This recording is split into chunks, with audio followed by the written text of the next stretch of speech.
What's up, guys? Welcome back to Flow State, and what is the first in a couple, I guess, a series, maybe at least two solo episodes, as a few of you might remember from last week's episode, number 20, that Adam is away for a couple of weeks, and we have a pretty small window, as he mentioned on Instagram, to get these recordings done, because obviously we're recording from different time zones. And so instead of kind of canceling or postponing the podcast for multiple weeks, we thought, all right, why don't we just kind of experiment with doing some solo recordings where we'll basically touch on the same stuff that we normally do. So recap training, go over upcoming races, so on and so forth.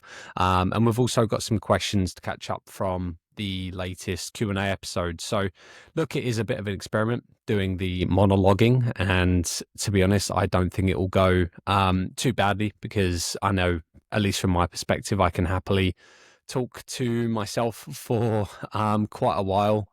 So this should be, yeah, pretty engaging for me at least, and hopefully you guys get something from it as well. But yeah, so really the plan is for me to recap, like I said, the last couple of weeks of training, obviously, because we missed a week while I was unwell a few weeks back, and then we had the Q&A episode where we didn't really get to touch on how things were going. And obviously I've got the Run Melbourne half marathon coming up in what is a week's time. I'm recording on a Saturday, so it'll be on Sunday next week, so that'll be a nice thing to cover, and I can kind of go over what my training has been like, and then potentially talking about how I'm going to approach that final week going up into the race, and obviously race day itself, strategy, so on and so forth. So I guess a great place to, I suppose, pick up will be from when we last spoke about training. And sorry, I'm going to remove one of my headphones because it's actually sounding pretty weird in my ears. But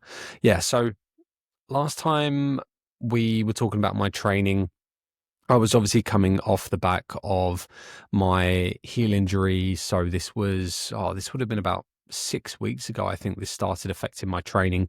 Or realistically, it was probably affecting my training about 2 months ago, because that was about 2 weeks after Ballarat. I obviously noticed there was an issue, and then I kind of covered it up and ran through it, and just kind of made changes in terms of my footwear. I'm very much like that as a runner, and it is one of my many flaws, in that I kind of was doing exactly what Adam didn't recommend, and I wasn't listening to my whispers, and I let something go from being what is a very minor niggle, and it just got out of hand until one day it did blow up, because I was ignoring it and I wasn't treating it. And as many of you know, I work quite closely with physiotherapists, so I'm very much in the belief of it's all about kind of combating injury through rehabilitation, through strength training, through kind of actionable steps, as opposed to resting. I'm still not kind of, I'm very skeptical of anyone that's like, oh, okay, the only way to get rid of this is to rest. I'm not really about that, or at least that's not in kind of my belief system. So um yeah, I guess I digress. But my point was that I was ignoring something that I shouldn't have done. It blew up. My heel got mega swollen. From what we found out was plantar fasciitis and a little bit of bursitis as well, which are both kind of like really annoying runner issues. The main thing was that there was no stress fracture, which was the kind of the concern, given the symptoms that I was displaying. But the x-ray showed nothing wrong, and so what I ended up doing was taking that. So as soon as I got the results back from that scan, I basically took a complete week off running, and I was on the elliptical, and I did a little bit on the bike as well. So the thing that I was mentioning a few weeks back was that obviously it was really hard for me to get my heart rate up, especially on the elliptical. It just wasn't challenging enough. So it got me moving, if nothing else, and kind of kept me somewhat sane. But it didn't do heaps, and I was really relying on the bike to get the quality work in, to do those intervals. And even then, it's hard on the bike, because obviously I wasn't super used to doing those intense cycling sessions, right? So in order to get my heart rate up to what is my threshold when running, I was working my legs really hard because pedaling, it's a greater range of motion, so on and so forth. And again, I got there, I got it done, but it wasn't a great kind of situation. It definitely had its flaws, and I was noticing that my quads were, man, blowing up at the end of a week, right? So I'd finish a hard week of training. There might have been 2 or even 3 hard sessions on the bike where I was going for kind of upwards of an hour and a half to 2 hours. And on a Saturday, my day off, I was like, man, my quads are just in bits. So definitely not the ideal situation. But then after that complete week off, I think I could just get my training program out. I might do that shortly, but yeah, I'm pretty sure I had at least another half week, and then I kind of eased into, at the back end of the following week, I eased into some kind of light runs just to test it out, and it was kind of okay. And again, I don't want to lie and say it was perfect, and I still don't want to lie and say it's perfect now, because it's not. But I was finding that I was able to do some running without it getting worse is the main thing. And at this point, I'd started doing some rehab work as well, so strengthening the structures in the bottom of my foot to take some of the pressure off the plantar fascia. And it was working, so there was improvement there. And from there, so we're probably going back about 3 weeks ago now. I followed that week with a full week of, or what is nearly a full week of running. And I think I had one session on the bike, one big session on the bike. And I was basically easing back into things again. So I did a week of running, but there was no hard sessions in there.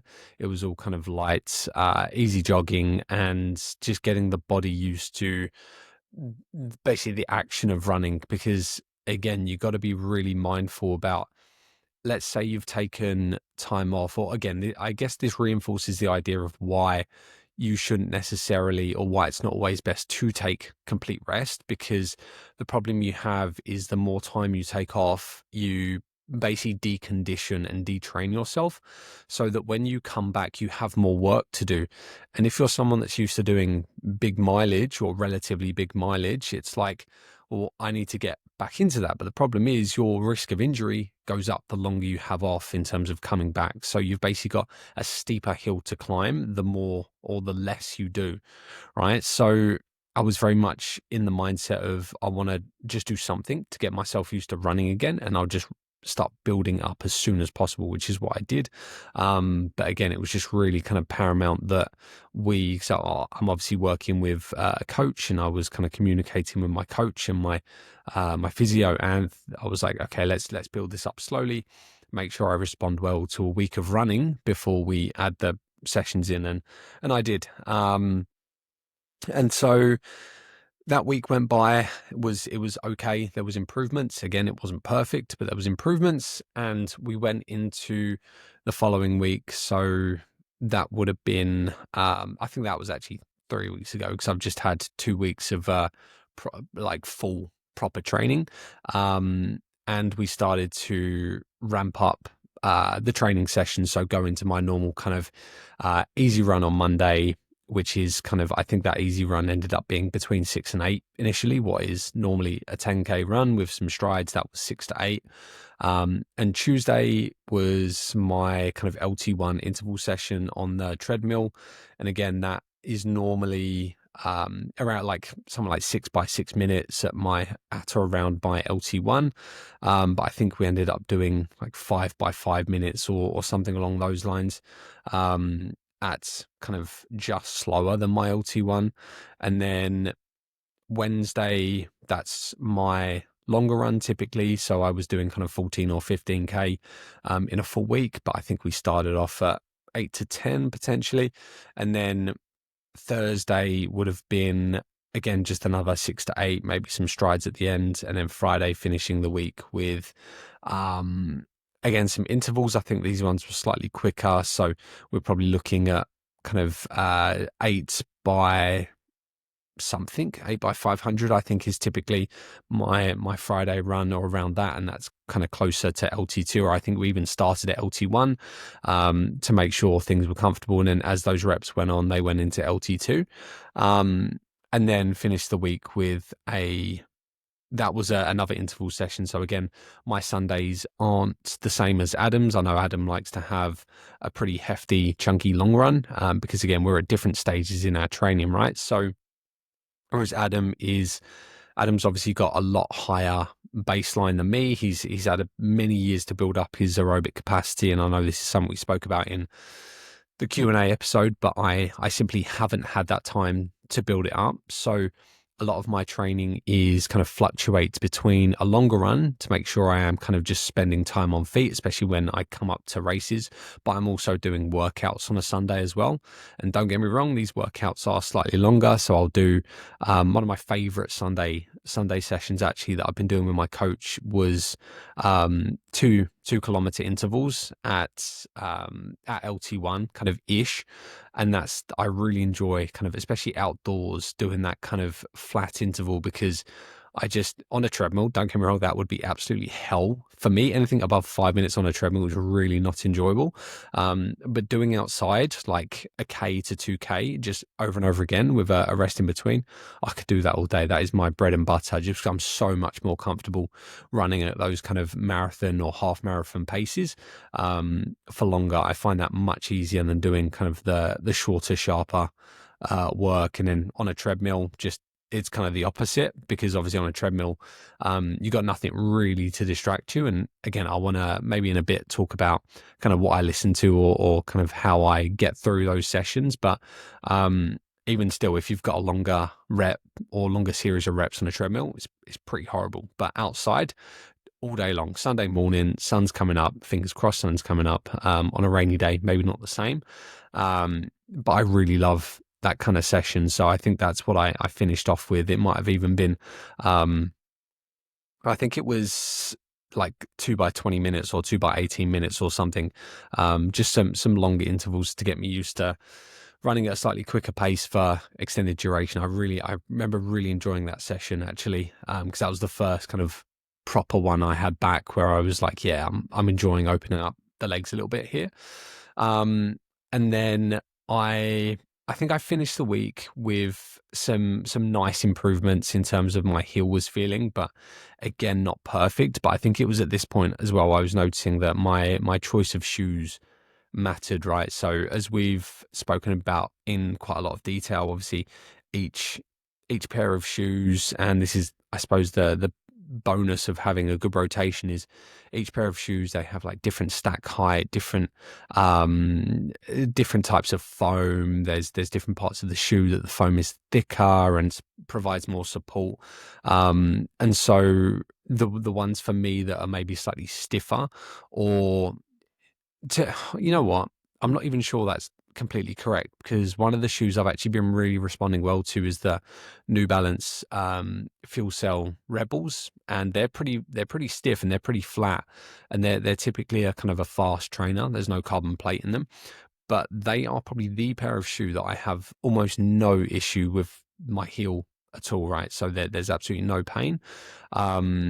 Whereas what was my favorite shoe previously, the On Cloud Eclipse, which is a little bit softer, I am noticing it gets a little bit uncomfortable. So if it's already uncomfortable and I put those on, I can still notice it. Whereas if I put on the Fuel Cell Rebels, it's almost gone. So it could be that right now it's almost that the cushion's not what I need. And sometimes having that stiffer shoe is actually a little bit better.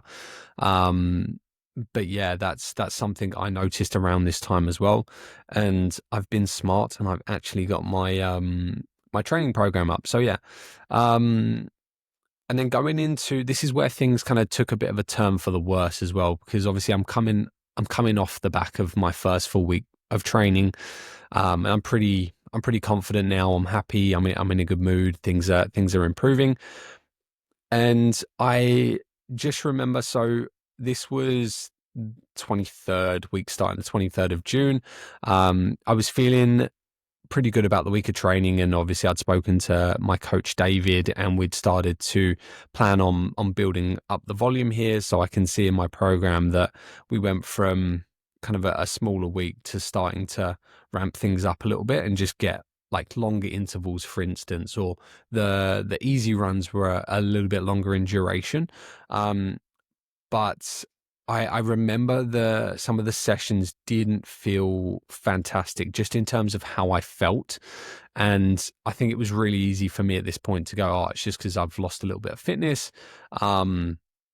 Maybe it's obviously changing weather. I think things going on, like work's still been work, like that never changes, right? So even though my training workload is kind of picked up, it's not like I'm getting extra time to recover. It's like, no, I've still got life to deal with. I've still got my job to deal with. And I was pretty naive in that, again, it's winter here in Melbourne, and although we're in Australia, it does get pretty cold here. And something that happens for me, obviously working in the personal training industry and having a high kind of daily turnover of clients, is a lot of people are getting sick at the moment. And this was a particularly bad week with people coming in unwell. And it's got, like, to me, it's kind of common sense that if you're unwell, try and keep to yourself and maybe don't go to the gym and see your personal trainer. But nonetheless, people still come in and people still see their personal trainer. And so at the end of the week, what ended up happening is, so this was Friday, right? So this is my normal day for recording podcasts with Adam. I record on a Friday evening. It's Friday morning his time. And I just remember having a really good sleep Thursday night, but waking up going, something doesn't feel quite right. And I kind of just brushed it off in my head. Like, and again, I'm someone that I like to think I'm quite in tune with my body, and have a pretty good idea of how I'm feeling and how I'm recovering. But that day, that morning, just didn't feel quite right. And what did it was, then I had a slightly different breakfast. So again, I'm a really regimented dude, and I take my food to work every day, same food every single day, even on weekends. But this one day, I forgot to pack my food, right? So I had the food that was at the gym, and normally I have oats, but instead I had it was like some cream of rice thing. Um, and I just remember it really not, as soon as I finished, I was like, man, this ain't sitting right. Like, I could feel my stomach just felt a little bit off. And I was like, I've just got a bad stomach. I'm not responding well to whatever I've eaten. It'll be fine. It'll go away. So then kind of fast forward a few hours, gets to my training time. I'm jumping on the treadmill at work. This is about kind of, I want to say 11 o'clock, maybe 10, between 10 and 11. I'm doing some fast intervals. In fact, I can tell you what I had. I had 8 by 3 minutes at around kind of 350 to 355 pace. And I just remember this being like so uncomfortable. I just had no drive, and I brushed it off. Like, the run felt crap, and I was basically like, telling myself, I was like, oh, it feels crap because my stomach hurts, or things aren't feeling super comfortable. So it must just be that. I got through it because, again, I'm that person who will push through absolutely anything. And I kind of pride myself, probably to my detriment, at my ability to suffer and be able to push through things and kind of do hard things, quotation marks. But I remember, like, finishing the run, having a shower. I actually had a staff meeting afterwards, and I was just there going, I feel crap. I feel exhausted, and I'm now getting a headache as well. And I was like, oh man, this is just a bad day. I'm just kind of a little bit worn out from training, kind of ramping up and whatnot. And kind of, again, a few hours passed. I spent some more time at work. Got to about 2 o'clock. I think I was like, I feel pretty awful. I'm just going to go home and work from home for a few hours before I have to start kind of getting ready for recording in the afternoon and picking up the little one from daycare, so on and so forth. But then I'm driving home, and I'm like, man, I feel absolutely shocking. So I'm like, I just have no energy, tired, stomach still hurts, getting a little bit of a headache. And I'm kind of on my journey home. I'm in an R room, whether I just kind of, because I don't like letting people down, and I didn't want to, like, pull the plug on recording a podcast, because as much as I know you guys love it, it's my time to chat with my friend and kind of debrief on the week, and I really enjoy recording with Adam. But I kind of it just got to the point where I was like, man, I've not got it in me, and I think that it's just going to be too much, and I'm not going to be myself, and it's kind of, what's the point in recording if it's not going to be a great podcast, right? So I sent Adam a little voice note. Obviously, it's kind of middle of the night his time, so that kind of gave him something to wake up to. And long story short, we got to about 5 p.m. ish. I was like, oh, I'm gonna try, and I'm just feeling worse and worse at this point, right? So I'm like, oh, I'm gonna try and just make something to eat, and then I'll maybe aim for an early night, or I'll just try and like tap out on a sofa. And I started making dinner, and I said to my partner, I said to Nicole, I was like, look, I just don't think, I don't know why I'm making dinner here, because I'm not going to be able to eat this. I feel absolutely shocking, because at this point, that is that feeling you get where you don't really have symptoms of sickness. You're just like, I feel nauseous, and I'm just exhausted, and I've got nothing. Um, and so I literally was like, look, I'm going to have to just turn the dinner out. I've got to go to bed like now, and this is about 5:30 p.m. I was like, I need to go into bed because I just feel absolutely terrible. And I did, and I basically was in bed for like 12 hours. Clearly very unwell, because it was one of those nights where you're just kind of trying to hold off throwing up, and it was pretty horrible, frankly. Um, and then woke up Saturday morning kind of feeling a lot better, to be honest. Like I wasn't anywhere near as bad as I was the night before. But still didn't feel great, but just decided to go about the day as I normally would. And we did that to the best of our ability. And I tried to get out for walks with the family and whatever. And then Sunday night kind of ate better. Like I didn't eat a great deal, because obviously I had to skip Friday night's dinner. And I still wasn't feeling 100%. So I was eating a little bit less on Saturday, but then Saturday night, I think I basically had the dinner that I'd normally have on Friday. I just reheated it. But then woke up Sunday kind of again not feeling fantastic. But the thing is, I know I had a kind of a longish run. I was like, look, I'm gonna kick myself if like in a few hours I don't go for the run, and I feel like I could have done it. So I I went for the run. It wasn't great. It like I just again low energy, stomach wasn't 100%, still lingering from Friday. And then even afterwards, it was still quite hard to eat. And so I went through the day just trying my best to try and get food in, because I know at this point that um I lose weight really easily, right? So if I skip a meal or don't eat much, my weight plummets, and I'm not a very heavy guy at the best of times. So I'll easily lose kind of like 3 kilos in a couple of days, which is 5% of my body weight. Yeah, so I'm just above 60 kilos. So if I lose 3 kilos, that is a lot. So I'm trying obviously make sure I'm getting as much food as possible. Um, but what then happened, because I was forcing food on Saturday, I was just feeling more and more sick, and the stomach pains were coming back. And so it got to Sunday night, and I actually had to pull out of work on Monday, because I'm up most of Sunday night, just in like real bad pain, stomach pain, and feeling sick, and not being able to sleep. And it bad time, just a bad time. And I now realize that if my body's telling me not to eat, I just need to cop it and not eat and focus on hydration. But yeah, I made that mistake. And again, I wanted, because I knew that this was now basically 2.5 weeks out from Run Melbourne, and obviously I hadn't had a great deal of training in the run up post injury. That was like, I can't miss out on much training, because this is going to be a bit of a nightmare. Sorry, drinks break.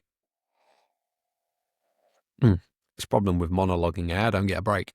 But yeah, I kind of kept trying to push through those runs that week. And again, it's a classic situation of do as I say and not as I do, because that is probably one of the hardest and most stupid weeks of training I've had, because the sessions, the runs were just trash, even up until the Friday, because my week stayed in the same structure. And yes, I did pull back on my sessions in terms of how hard I pushed, but I made sure I did run. I didn't really miss any runs apart from the Monday. Um, and yeah, end of the week, I was just like, man, I'm so ready for this week of training to be done, because it felt just shocking, and I could feel it was taking a toll on my body, my psychology.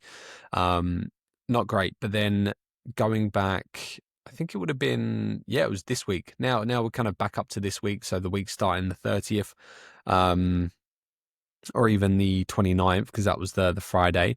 Sorry, the Sunday. That was the first run where I kind of felt a little bit better. Because that whole week I was basically fighting off the remnants of that sickness, and it was not great at all. But then come Monday, I think that was the first time where I actually had a good sleep, and I was like, I feel like I'm back to myself again. And so what happened this week, this is probably the only week of training that's really worth recapping, honestly, because it's been the only quality week of training I've had in what is now, I'd say, mate, I'm going back on the program, and the only good week of training I had prior to this was probably the week starting May 9th, maybe the one starting May 12th. So those 2 weeks were the first weeks where post Ballarat, where I was able to do sessions again before things basically turned to shit. So in what is, let's have a look. So if Ballarat was on the 27th of April, the only good weeks of training, or full and good productive weeks of training I've had are the week starting May 19th and this week just gone, right? So that's not a great deal. And again, that's not me kind of saying woe is me, but it's just kind of putting things into perspective that it's not been a great time for my training. And it's just one of those things as a runner who's not professional, and I have a job and I get injuries, and it's just, yeah, putting things into perspective, really, that things don't always go your way. Even though I had such a great time in the run up to Ballarat, obviously I had such a clean run of training. I had no issues with injury, no issues with sickness. I felt strong. I was recovering. I was sleeping. I think I just got pretty unlucky in the aftermath, frankly. But yeah, coming back to this week just gone, started off on the 30th, had 10K easy with some strides, felt good. Tuesday, so this was a really fun session, actually. So typically I would do, like I said, maybe a 6 by 6 minute at LT1 or just below. But this week, what I had programmed was 2 by 6 minutes at LT1. So that was my normal kind of length intervals. And then I went into 3 by 3 at LT2, which is kind of between my my 10K pace and my half marathon pace. And then I went into what is like a little bit of a taper intervals. So I had 4 minutes at 3:35, followed by 3 minutes at 3:40, 2 minutes at 3:30, and 1 minute at 3:20, or with about 3 minutes rest in between. And yes, this was a tough session, and I could see from my heart rate monitor, which, just to interject, I've got my kind of chest strap working. I got a new one. Yay, fantastic. I could see my heart rate was picking up a little bit, but I actually really enjoyed that session. It was nice to kind of get some speed in the legs and feel like I was actually working again, or my body was able to work. So that was a real confidence booster for me. And then had my kind of standard 14K on Wednesday, 8K with some drills and strides on Thursday. And then yesterday, Saturday, I had my normal 6 by 6 minutes. And again, yesterday was kind of nice confirmation for me that I am in a good place again, because those 6 by 6 minutes at my LT1 felt super comfortable. And again, coming back to the injury, I think I am starting to feel the heel a little bit, and I'm working out that typically it's sessions in the alpha flyers on the treadmill don't tend to agree so much with my heel, so I might have to be pretty careful with the shoes I wear, and I might start wearing the Pro 4s, because they're again, it's just a different shoe, might give me different support. But otherwise, just in terms of how I felt, so how the lungs were working, how the muscles in the legs were feeling, they were such good intervals, and my heart rate was back at where it should. So typically, if I'm doing my LT1 intervals, my heart rate will hover around the 160 to 162. And like clockwork, each of these reps was getting up to that 160 to 162. So I was like, yep, at least I know now that, or at least the data is showing that my fitness levels are probably back to where they were before the marathon, which gives me a lot more confidence going into the race, the half marathon next week. So yeah, feeling a lot more positive with that now. And I think, to be honest, I guess the main hurdle will be my heel, and just kind of being super careful with that this week going into my taper. There's no hectic sessions here. Like I've got some intervals again, but it's nothing too crazy. So I should be able to manage things. And to be honest, I'm kind of optimistic that a little bit of a deload will help take off some of the pressure from the foot.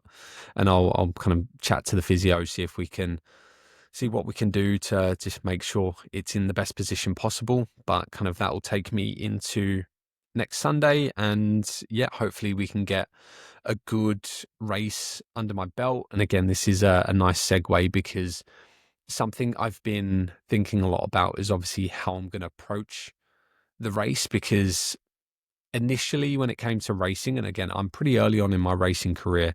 So for my first half marathon, which was just under a year ago, and my 5K, which was at the start of this year, I was very much in the mindset of, I just need to go in and hit this as hard as possible. I want to like absolutely smash this. I'm gonna put my cards on the table, sorry, and just have a great race. Whereas now, I think I'm coming from a place of like, there's always more races. And I talk to my coach about this all the time. And this is a big bit of advice that I'd give to you guys as well, in the stress that comes with putting that kind of pressure on yourself every single race is a lot. And for someone that's not kind of running for money or running for fame, I guess, for want of a better word, it's just not worth it.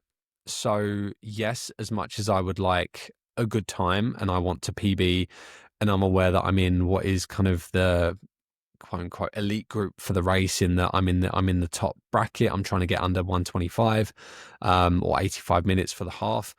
I'm not going to put that much pressure on myself, because it's just a race. There's plenty more. And I think for me, as long as I kind of go into it, enjoying it. So again, why am I racing? Well, I actually love it. Like, it's such good fun. And for anyone that doesn't race, it's kind of hard to explain, but there's just something about going out there with other runners and kind of having a really good go at a run that is just unbeatable, right? So I want to be able to say that coming off the back of this kind of Run Melbourne half, that I've given it a great shot, and worst case scenario, I've had a really good training run, right? So again, you can't really put a price on, or you can't really take for granted, I should say, the benefits of a race from a training perspective. So when you're training, obviously you're getting a good stimulus, but that stimulus is relatively small. Whereas when you go into a race, you're hitting it super hard, and yes, the recovery demands go up quite a lot, but you're also getting a massive stimulus that you can't replicate in training, because the adrenaline isn't there, your ability to push isn't there, and anyone that race again will know what I'm talking about. But worst comes to worst, I get a really good stimulus coming off the back of this race. So that's something that's going to kind of boost me, because again, what's my A goal for the remainder of the year? Well, it's to have a really good time in the Melbourne Marathon, right? I want to be a good marathon runner primarily. So I'm going to see this as a stepping stone to that. And if I'm able to PB, if I'm able to have a good run, then that's absolutely a bonus. But in that order, I think coming off of going into this race, enjoyment is this number one thing for me, and number two is getting a good stimulus, and number three is seeing if I can get a PB or a good result, right? So that's really how I'm kind of managing my mindset going into the half. But I suppose another thing I really want to try and make this episode as beneficial to you guys as possible. And as much as I think that me waffling on about my training is beneficial in some ways, I also think kind of going over my planning and what I'm doing from I suppose a nutrition and a lifestyle perspective, and how I'm managing things to try and get the most out of that race is also somewhat beneficial. At least I hope so. Drink. Um, so yeah, what I thought I'd do is, and wow, I've already waffled on for 35 minutes. So I probably actually won't even have time to do questions today. Sorry, guys. But yeah, I thought I would go over how I approach race week and what I do to try and make sure I am as ready as possible. Because I know a few of my listeners and a few of my clients are kind of coming up to first races, and obviously I know that some of our kind of listeners are also pretty adept racers. So I mean, hopefully this gives something to you guys as well that you didn't already have. But so yeah, where should I start? Well, I think nutrition is a pretty interesting one. I know a lot of people ask me about my food and how I go into races, and this kind of ties into the race itself and what I'm going to do for the run. But in the week going up to a race, and this I suppose really applies to a marathon primarily, just because I think there's so much more margin for error that I want to be as meticulous as possible. But I guess to a lesser extent, it will affect something like a half marathon, still a relatively long distance. So what do I do? Well, the first or the biggest thing for me when it comes to race week is I want to make sure that on race day, I don't have any stomach issues at all. Right. So again, I myself have pretty sensitive stomach, and I know this is something that can affect a lot of runners, or I guess endurance athletes as a whole. So I don't want to leave anything to chance, and I don't want to really be trying anything new. So in that week going up to a race, and what I did with Ballarat was I tried to minimize, if not completely cut out processed foods. And that goes for things like typically quote unquote junk food. So whereas normally I'll come home from work or I'll come home from a run, and ultimately a calorie is a calorie, and I'll just kind of put food in, whether it's crisps, chips. We might get takeaway or something in the evening. I won't do that. I'll make sure that my diet is basically 95 to 100% whole foods in a day. And try and get myself really consistent as well. So I might normally in a week have different dinners from day to day. I'll normally have the same breakfast and lunch, but I might kind of play around with dinner. Whereas in race week, I'll have maybe the same two things, and that will typically be veggies make up the predominant or the largest portion of a dinner for me. And then I'll have some source of carb, whether it's rice or pasta, maybe some corn. I use a lot of kind of corn based things, where it's like ugali, which is basically a Kenyan kind of corn porridge that I make, which is actually pretty good. Doesn't sound great, but tastes pretty good. Neutral though. And then I'll have a protein source, and normally that'll have some carbs in it as well. So because I'm vegan, I'm plant-based, that'll normally be beans or tofu, tempeh, something like that. And it's super boring, but for me it's ticking the boxes, and I'll just have that. I know it digests well. I know it's kind of what the body needs, so I'll have that for a week. All right. And then coming up to race day, so Saturday, I will make sure that I start a carb load. And from memory, I didn't really properly carb load for my first half. Obviously I did for Ballarat, but I'm basically going to experiment with doing a proper carb load for the half. I probably won't take in as many calories as I did before the marathon, because I just don't need it. But I will kind of take the same approach in terms of I'm going to take away a lot of the protein and the fats that I typically have of a day, and replace that with carbs. So what would that look like? Well, I'll probably start my morning with oats and cornflakes. Those tend to work really well. But the reason I will kind of have oats and cornflakes is because normally oats I have quite a lot of, but there is still quite a lot of fiber. So I'll cut some of that out and replace it with just like cornflakes and milk. And I know that way I'm just getting the carbs, I'm getting the sugar without the added fiber and fats that you get in the oats.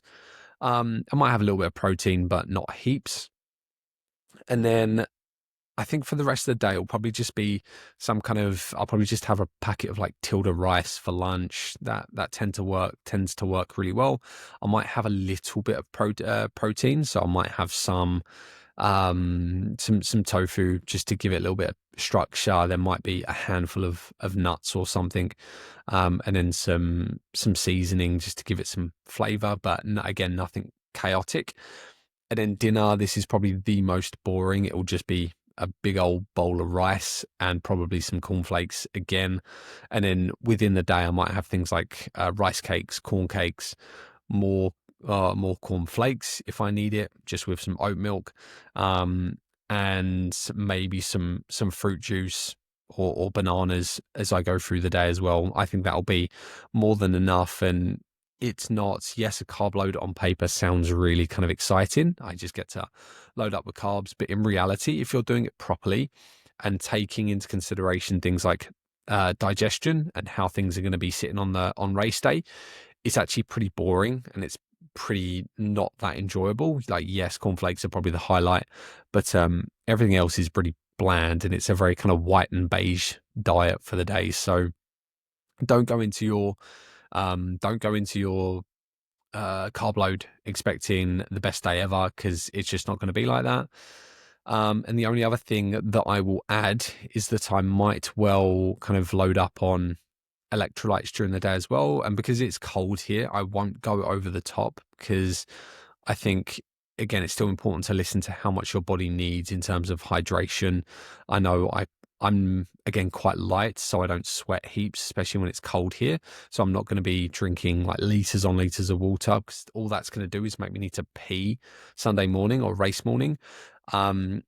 But it will just mean I'm being aware of how much I'm drinking. I'm trying to drink consistently through the day, and I'll have some kind of electrolyte in the water to make sure I'm giving myself everything I need and not just peeing it all out, right? So that's nutrition plan for the week and the day before. And then on race morning, so normally races here in Melbourne would start at about 8 o'clock, but we've got the difference that it'll be properly early. So this one's 6:30 start, which is very early, but the reason being they're basically shutting down Melbourne, the centre of Melbourne, and I think they just want to get it done as soon as possible. So it's a 6:30 start, and this is a week out. I'm still not 100% sure if or exactly what I'm going to do, because, for instance, before Ballarat, what I did was Ballarat was 8 o'clock start.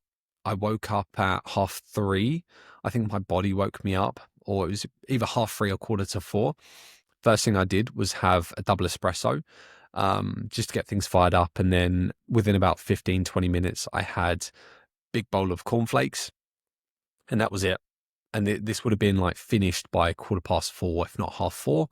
And then I didn't consume anything until on the start line, and I had a Molten 160. And then obviously through the race, I continued to top up with gels, but that's all I had. And that worked next to perfectly. I think the only thing that went wrong for me was obviously the nausea later on in the marathon, but I think that was more just a result of pushing and then just feeding myself what is quite a lot of gels during that race. But for the half, that shouldn't really be an issue. So what I think my plan so far will be to I think I'm going to try and forego coffee, because obviously caffeine is a diuretic, and even if I'm waking up at kind of 3:30, it's not giving me that much time. It's 3 hours prior to the race start. And I really don't, my biggest fear during races is needing to go to the toilet. So I will try my best to forego any coffee. And as soon as I wake, I'll just try and get that bowl of cornflakes in, so I've had something. Um, but that might change. Yes, it's a bit risky, but I think there is always the circumstance that if I wake up on race morning and my body's telling me don't eat, that I'm going to listen to that, and I'll probably just try and take a gel on the start line or even on the way to the race, and then make sure I've just got a couple of gels during the race. But so far, I will try my best to get something in as kind of around that 3 hours from start, along with a drink of water, probably maybe some electrolytes, and that'll be it. And then when it comes to the race itself, so far, my plan again is to have a gel on the start line. And because I'm planning on being under about an hour 25, I think 2 gels will be okay, because again, a bit of a science lesson, but because you're not actually running for that long, you don't burn through as many carbs, obviously. So it's the same reason that you typically don't see marathon runners taking in that much, and if they do take it in, it's often in the form of liquids, because it's done in just over 2 hours. That's not actually that long to be running, relatively, of course. But yeah, my plan will be to take a gel on the start line. I'll probably try and get a 120 in again. Oh, sorry, gel 160. And then I'll make sure I've got at least one gel 100 on my person, just in case I need it. And then I'll have that. I might have one at half an hour. And then I'll definitely have something at 1 hour just to see me through till the end and obviously kickstart recovery. But I won't be too heavy with the carbs during the run. And the only other thing that I will take is Plasmade. I had a Plasmade during my marathon preparation. And what it is basically a really kind of potent nitric oxide booster. So I'll probably have that about half an hour before I start. So just as I'm starting my warm up, I'll knock that back. No calories. It's just a nitric oxide booster. Who knows if it does anything? All I know is I had a good run when I did Ballarat. So I think as a placebo, if nothing else, it's going to be quite effective. And that'll be that. And then fingers crossed, I'll be done nicely by 8. Happy days, go for a coffee and enjoy the rest of the day. But yeah, obviously things can always change when you actually put things into motion. And that's what I'd say to anyone making a plan around a race, is that you have to be somewhat flexible, because there's always the chance that things come up, things need to change. So just be a little bit kind of ready to make decisions. Like, again, just going back to Ballarat, my plan was to have a gel every 20 minutes or every 5K. And I worked out that at 25K in, I was like, if I keep knocking gels back like this, I'm going to throw up, because my stomach just wasn't having it. So I had to kind of start having it a lot slower. And it got to the point where I just kind of stopped having them. And that, again, really nice segue. That brings me on to planning around pacing. So what is my plan for the race itself? Well, what I did last time, or the last time I had a half, so this was back September 2024. This is my first ever race. I wasn't working with a coach. I was self-coached for this one. My plan was actually to follow a pace on my watch. So I knew that 4:15 average pace was going to see me through to a 90-minute half, and all I'd had to do is maintain that pace and then maybe just kick it at the end. But what ended up happening is I ran to feel. So I ignored my watch. I felt good.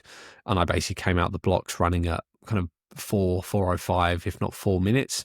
And that was very risky, because I could well have blown up very early and sabotaged the whole race. But fortunately for me, that actually worked quite well when I ended up finishing with an average pace of 4:02 for that one. So I think the plan is just to go out and run to feel. Like, I will obviously have my watch up, but I probably won't have any splits up at all. And for those that don't know what I'm talking about, the Garmin's, what I can do is set it to tell me my pace, or how long it's taken me for set durations. So for the marathon, I had it set to every 5K, but in the end, I just ended up ignoring it anyway. So whatever. But what I'll end up doing here is probably just having it up so I can see it if I need it. But I'll probably ignore it and just completely go to feel. If I can find a group to run in that's kind of somewhat comfortable, I think that'll be the best case scenario. And again, the way that Run Melbourne half is working is that it's done into corrals. So they try and keep you in groups where you're running with people that are running at similar paces, right? So I am in the fastest group, but I will be the slowest of the fast. So I think, just for me, it's being careful with, don't follow people that are running a lot faster. Like, stick to the back of that pack, and then just go by feel. If I need to drop off, and end up in no man's land, so be it. I've run all my runs so far in no man's land, so it's not the end of the world for me. But if I can find some boys who are running at just like sub 4-minute pace, that'd be ideal.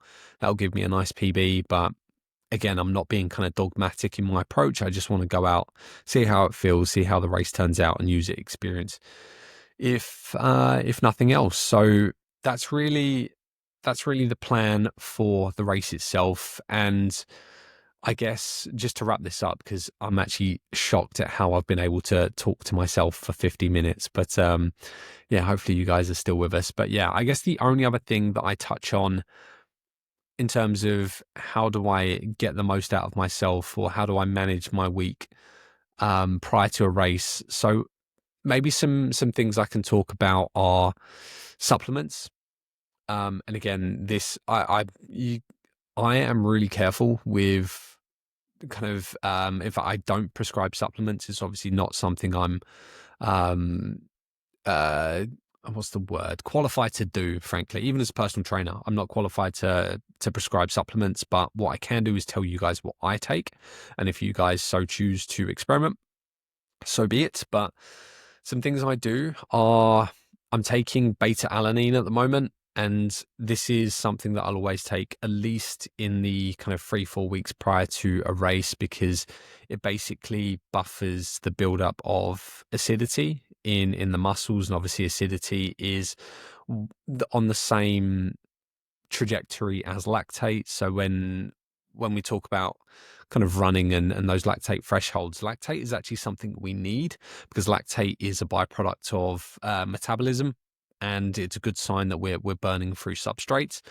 But the thing that stops us in reality is acidity, right? It's hydrogen ions in the muscles. So what beta alanine does is it allows you to get more quality training, or racing potentially, without that, or with a slower build-up of acidity. So fingers crossed, it should kind of help me run at slightly quicker paces without kind of building up that acidity or lactate, right? So that's something I'll take in the weeks prior to a race.